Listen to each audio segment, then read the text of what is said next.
Dr. Babasaheb Ambedkar, Open University.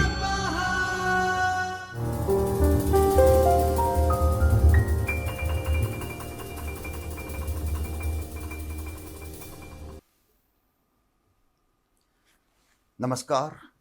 Welcome again, all the students of the Masters of Arts. This is Chaitanya studio of Dr. Babasaheb Ambedkar Open University, and myself, Dilip Barad, Professor Head Department of English from Maharaja Krishna Kumar Singh Ji, BAOUGujarat University. In this series of talks, I'm going to share some ideas in this paper on literary theory and criticism on William Wordsworth's famous preface to Lyrical Ballads.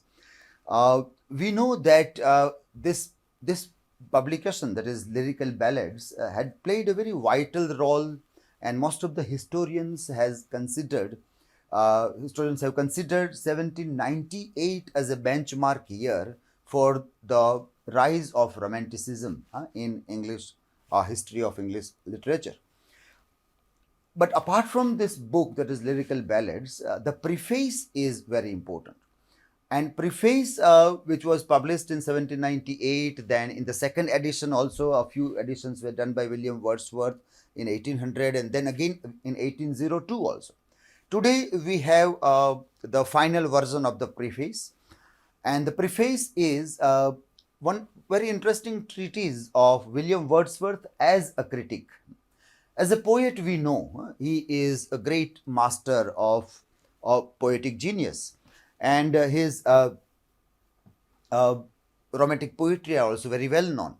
But as a critic also, William Wordsworth has something significant to be said that can be known from the preface of Lyrical Ballads. And in this talk, in the series of talks, we have divided it in three parts. And in the first part, we are going to deal with theme and subject matter of poetry as discussed by William Wordsworth in the preface. In the second part, we'll talk about theory of poetic diction. And in the final part, we will talk about poetry, poet, and function of poetry. And this all things are a very interesting contribution of William Wordsworth as a critic into looking into the poetic process, one, defining the poetry, talking about the characteristics of a poet, and also function of poetry. Okay? So let us see with the first part, theme and subject matter of poetry. Okay? So we will, in this part, we will try to have a look at this. What according to Wordsworth should be the theme of poetry or subject matter of poetry here. Okay? Let us have a look at these points. Okay, so in the first part, let us try to see Wordsworth's enormous poetic legacy rests on large number of poems, as we have discussed and we have remarked that, okay, written by him. But the themes that run through Wordsworth's poetry remain consistent throughout. Even the language, imagery, themes he used to embody those themes remained remarkably consistent. They remained consistent to the canon. They remain consistent to the canons Wordsworth had set out the preface to Lyrical Ballads, in the preface to the Lyrical Ballads. So they remain consistent to canons Wordsworth had set out in the preface to the Lyrical Ballads. In the second edition of Lyrical Ballads, he wrote preface to defend himself from the negative reviews. This is a very important background understanding that William Wordsworth, for writing the poems in simple language with the themes of rustic people, was highly criticized. And as a part of a defense to that, he has written preface. So preface is a defense to the criticism which was raised against his new trial that he was doing he and along with him Coleridge also was there. They were trying out something new in the poet. In the lessons on in the unit of Coleridge, we have already discussed that there were two cardinal points which were decided on which both of them were going to write a poem. The first cardinal point was where Wordsworth were dealing with nature and other things. But that was highly objected by many of the existing critics. So as a defense, he has given this preface. Wordsworth argued that poetry should be written in the real language, in the real language of common man, rather than in the lofty, elaborate dictions that were then considered poetic. So this is a very interesting stance that Wordsworth is taking here, and he says that rather than those 18th century tradition of lofty and elaborate diction, the tradition, this is a very interesting classical tradition. When we discuss the definition of tragedy by Aristotle, though in context of a play, not in context of poem, but there also it was said that language which is embellished with ornaments, so ornamental language is what is always thought there. So lofty and elaborate diction. Instead of that, he wanted this to happen, a real language of common man. That is where he is trying to concentrate on. He believed that the first principle of poetry should be pleasure, and so the chief duty of poetry is to provide pleasure. So function, when we think of the first principle in this function, the first principle, it should be pleasure. And so the chief duty of poetry is to provide pleasure through a rhythmic and beautiful expression of feelings. If you go into that debate of didacticism, instruction, and delight, Wordsworth also tries to put delight, pleasure, at the primary principle of the poem. All human sympathy, he asserted, is based on a subtle pleasure principle, that is the naked and native dignity of man. So he wanted to see man as naturally as possible, without all those hypocrisies and the masks of urbanized or civilized or cultured being. In that sense, he says, the naked, I quote, the naked and the native dignity of man. Wordsworth's poetic creed initiated the Romantic era by emphasizing feeling, instinct, and pleasure. By emphasizing, what we get it? Feelings, instinct, pleasure, above formality and mannerism. Above formality and mannerisms. More than any poet before him, Wordsworth gave expression to inchoate human emotion. This was at the center of his writings also. With this remark, let us take an entry into this topic.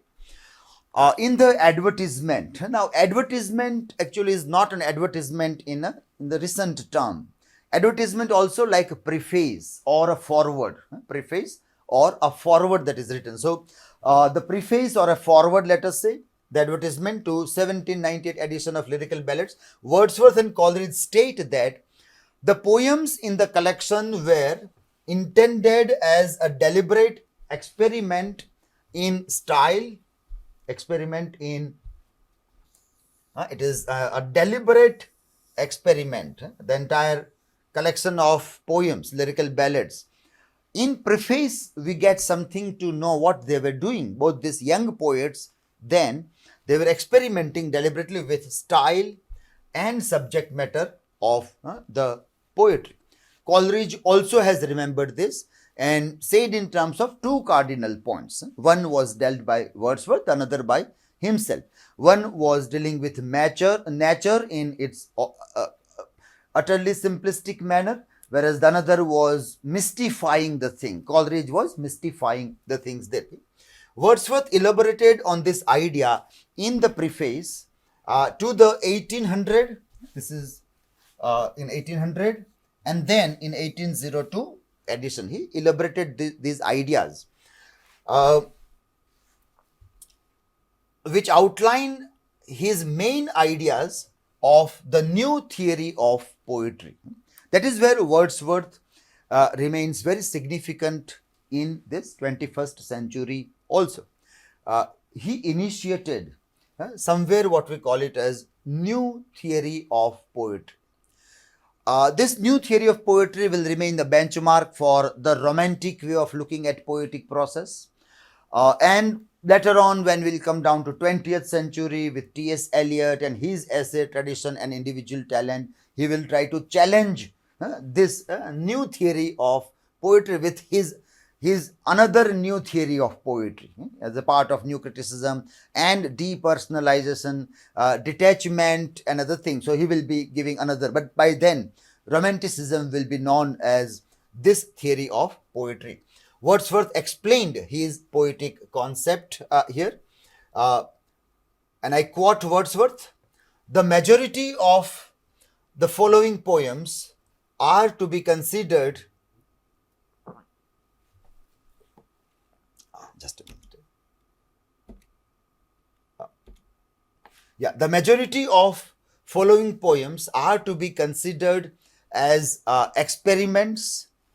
They were written chiefly with a view to ascertain how far the language of conversation in the middle and lower classes of society is adopted to the purpose of poetic pleasure. So, most of the poems are considered as experiments, and see the experiments, they were written chiefly with a view to ascertain how far the language of conversation in the middle and lower classes of society is adapted to the purpose of poetic pleasure. Now, most of the objections to this were on the grounds that this poetry is not for a layman, or the language of poetry should be lofty. There should be diction, selection of language. It can never be anybody's language as such. If the experiment with vernacular language was not enough of a departure from the norm, the focus on simple, uneducated country people as the subject of poetry was a signal of shift to modern literature. One of the main themes of lyrical ballads is the return to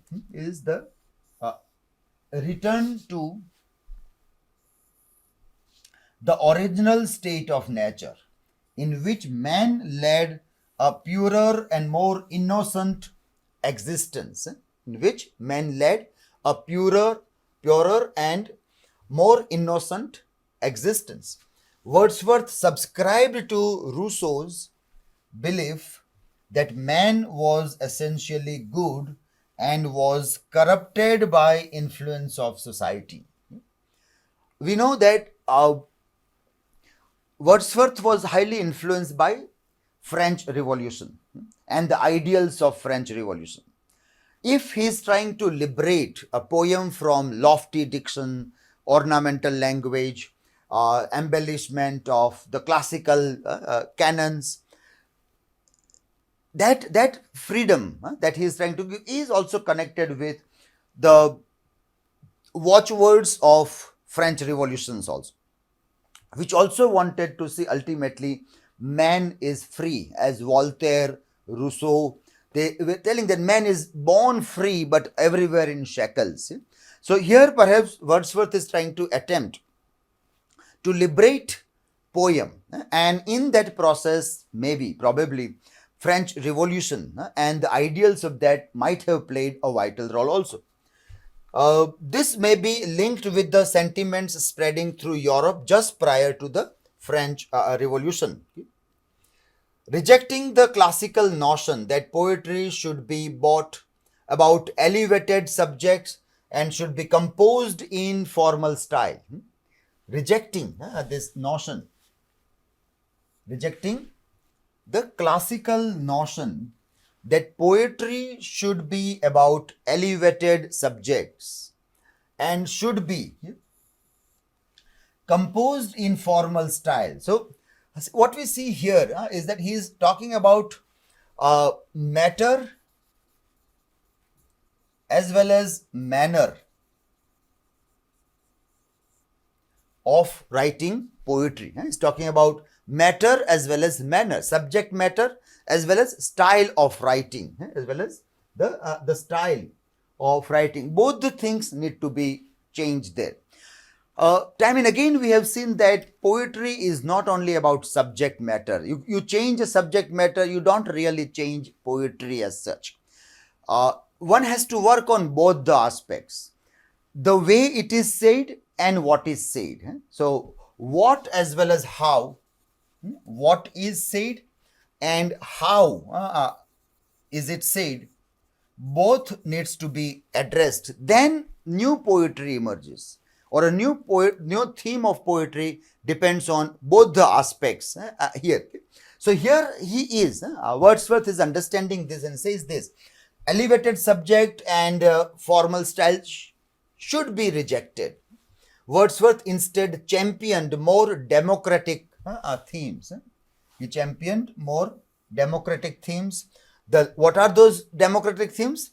The lives of ordinary men and women, farmers, paupers, and the rural people. So he's changing the very characters of poetry. The characters of poetry are undergoing a change in this new poetry. In the preface, Wordsworth also emphasizes his commitment to writing in the ordinary language of people. In the ordinary language of people. So you are not only writing about the people, but you also want to take their language into writing about them. Not a highly crafted poetical one. Now we can say there are enough reasons to criticize Wordsworth.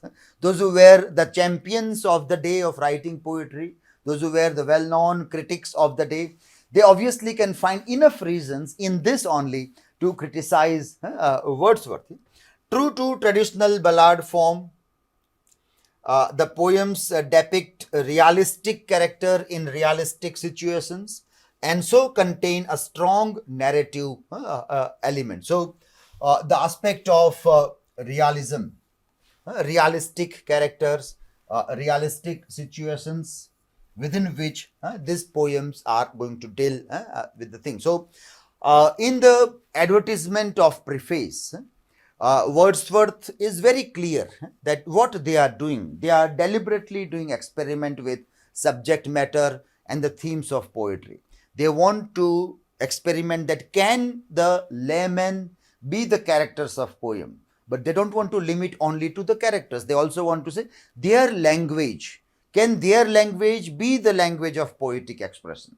Can the sensibility of poetry be can carry itself into this layman's language? And so matter as well as manner, both the things he is trying to address here. Let us briefly review Wordsworth's views on the theme and subject matter of the poetry here. Okay. So, the principal object then proposed in these poems was to choose incidents and situations from common life. So you are selecting deliberately incidents, situations from common life and to relate and describe them throughout as far as possible in a selection of language really used by men. Selection of language really used by men. And at the same time, to throw over them a certain coloring of imagination.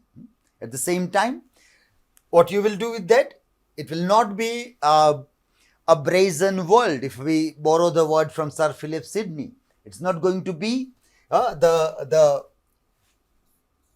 brazen world, but it will be colored by the imagination. It will become golden. This is Sidney. We are referring to Sir Philip Sidney, where he used these words. That so what is telling here? And then coloring by imagination, so that the reality becomes little bit better. The reality is slightly beautified. That's what he meant to say here. Whereby ordinary things should be presented to the mind in an unusual aspect, and further and above all, to make these situations and incidents interesting by tracing in them truly, though not ostentatiously, the primary laws of our nature, chiefly as regards the manner in which we associate ideas in a state of excitement. So, while doing the things, bringing in and adding the color of imagination and everything there, what else he said? To make these situations and incidents interesting by tracing in them truly, though not ostentatiously, the primary laws of our nature. So, going back to nature, going back to our roots, what are our basic emotions, feelings, for what we really crave for? Chiefly as regards the manner in which we associate ideas in a state of excitement.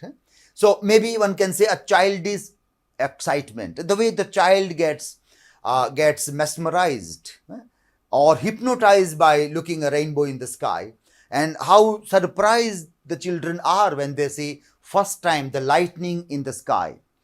The same, perhaps, the same excitement, the same state of excitement is what he is trying to crave for. Basic human emotions and feelings.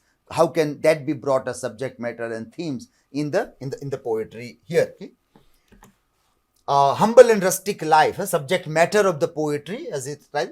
Humble and rustic life was generally chosen because in that condition, the essential passions of the heart find a better soil in which they can attain their maturity, are less under restraint, and speak a plainer and more emphatic language. So he says the rustic and humble life is more true to oneself. The humble rustic life is rooted with the soil, because in that condition of life, our elementary feelings coexist in a state of greater simplicity, and consequently may be more accurately contemplated and more forcibly communicated. His reasons are very interesting. That why? Not only because I care for poor, not only because I care for farmers, and nobody has ever written poems on farmers, so I want to do that. No, not that. But he goes a little bit deeper. He philosophizes the very situation of writing for the simpletons, writing for the rustic people. Because there, as he says, we speak much plainer language, in a more plainer way, and more emphatic language is produced there, and apart from that, more accurately contemplated and more forcefully communicated. This language in this context is more accurately contemplated, and then it is communicated also. Because the manners of rural life, he gives further reasons even for this, because the manners of rural life germinate from these elementary feelings,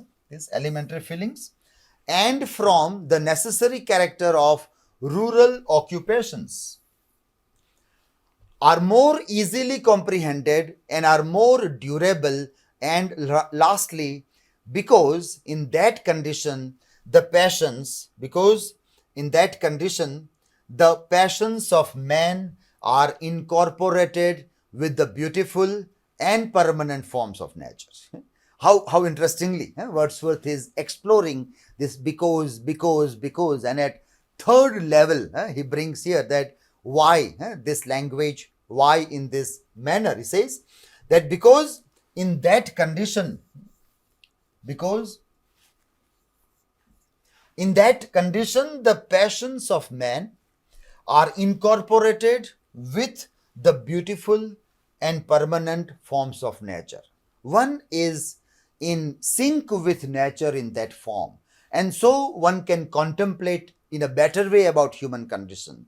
The language also can be emphatically presented in that vivid state of sensation which human beings feels into that rustic life, into that natural life, or going back to what is it to be known as the basic human. What are those basic human traits? That is where he strives to go back by doing this. Yeah? So, as we see in this part, what should be the theme of the poetry, and how Wordsworth in this first part of the thing that we see, theme and subject matter of the poetry, we have discussed that Wordsworth is experimenting with several things and deliberately doing those experiments and trying to see that can we bring this. What is the reason for bringing that? He explains that in detail, that because when we bring that subject and that style of writing and saying, we can experience a more vivid sensation of being a human being.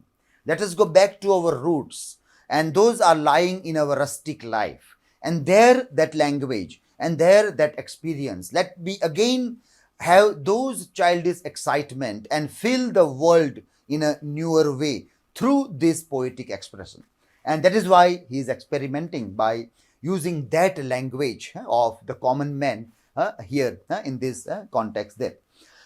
At the same time, a few things as a critic for these observations also we need to make. When we try to look at this and want to make a critic of these observations, we find that when Wordsworth tries to argue about the language of this poetry, he also says that this language of poetry, let me come to that page, is trying to do the things in a deliberate manner, and yeah, here. So what we find here is, let me remove this part now, and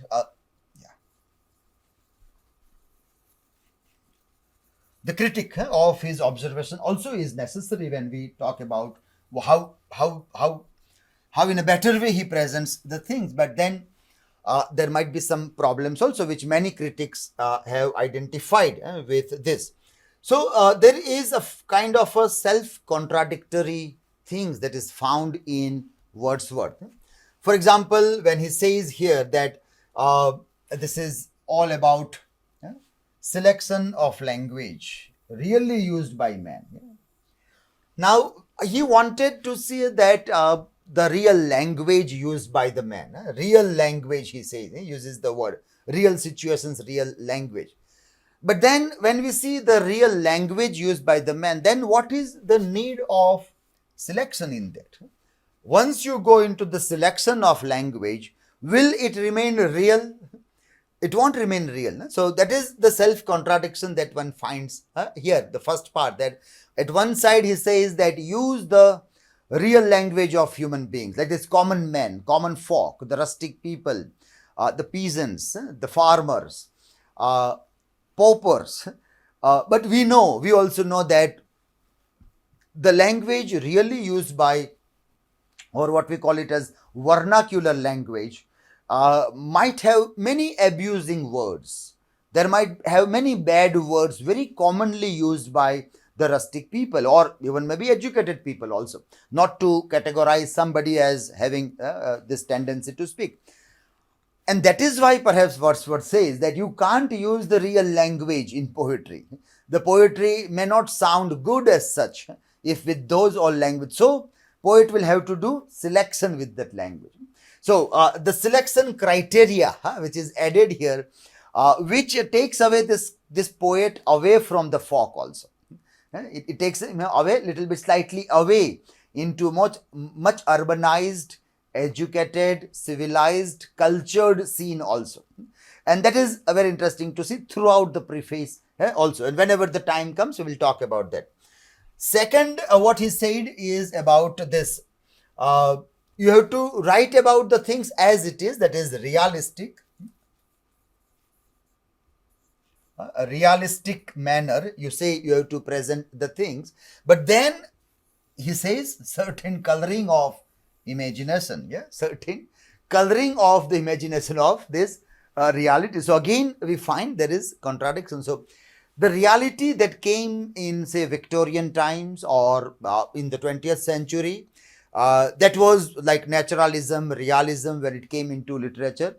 It had rarely this coloring of imagination, at least not that of Wordsworthian coloring of imagination. They were rather reaction to romanticism, that the realism came into existence. But well, here there is this self-contradiction, the second self-contradiction that we find when we talk about subject matter and also about the thematic concerns in Wordsworthian poetry also. Okay?